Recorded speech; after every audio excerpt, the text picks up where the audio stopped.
Hello नमस्कार. हा आहे अष्टमीच्या दिवशी जेव्हा घट हलणार आहे तेव्हा हा नैवेद्य लागतो.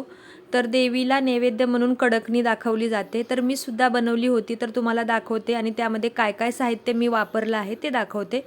आणि तुम्ही कशी बनवता ते सुद्धा तुम्ही नक्की कमेंट करून विचारू शकता, सांगू शकता. तर मी वापरलं आहे 1.5 वाटी गव्हाचं पीठ, अगदी थोड्याशाच बनवले आहेत. आणि 2-4 चमचे घातला आहे रवा, चिमूटभर मीठ आणि हळद. गोड पदार्थ म्हटलं की मीठ घातल्यावर रुचकर लागतो म्हणून घातला आहे. तर तुम्ही जसं बनवतात तसं बनवलं तरी काही हरकत नाही. 1 चमचाभर गरम तेलाचं मोहन करून घातलं, जेणेकरून आपल्या कडकण्या म्हणजे कुरकुरीत पापडासारख्या झाल्या पाहिजे. आणि गूळ वितळलेलं पाणी घालून घट्टसर असा गोळा तयार करून घेऊया. आणि कडकणी म्हणजे अजिबात फुगली नाही पाहिजे. तर फुगल्यावर काय होतात, नरम होतात. गॅस फास्ट असल्यावर पण नरम होतात आणि जास्त वेळ अशा बाहेर ठेवल्या तरी नरम होतात. पिशवीत भरून कुरकुरीत डब्यात ठेवलं तरी त्या छान राहतात. तर बघा, ही काळजी आपल्याला घ्यायला पाहिजे. लगेच थंड झाल्यावर डब्यात भरा, पिशवीत कॅरीबॅगमध्ये भरून ठेवा.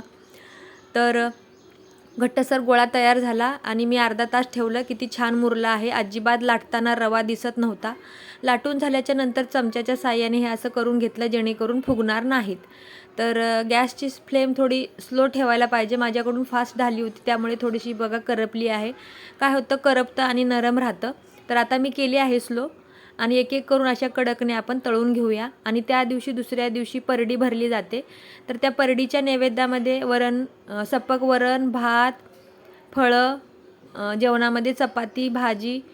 परडी गावाला भरतात पण उपवास आपण करतो, मग नैवेद्य दाखवण्यासाठी करायला पाहिजे. तर मी सुद्धा सगळंच बनवलं होतं. तर हे सगळं असं करून देवाला नैवेद्य अर्पण केला, नमस्कार केला. उपवास सोडायचा होता. 11:30च्या दरम्यान सगळं आवरलं आणि ह्या बघा अशा प्रकारे माझ्या कडकण्या झाल्या होत्या.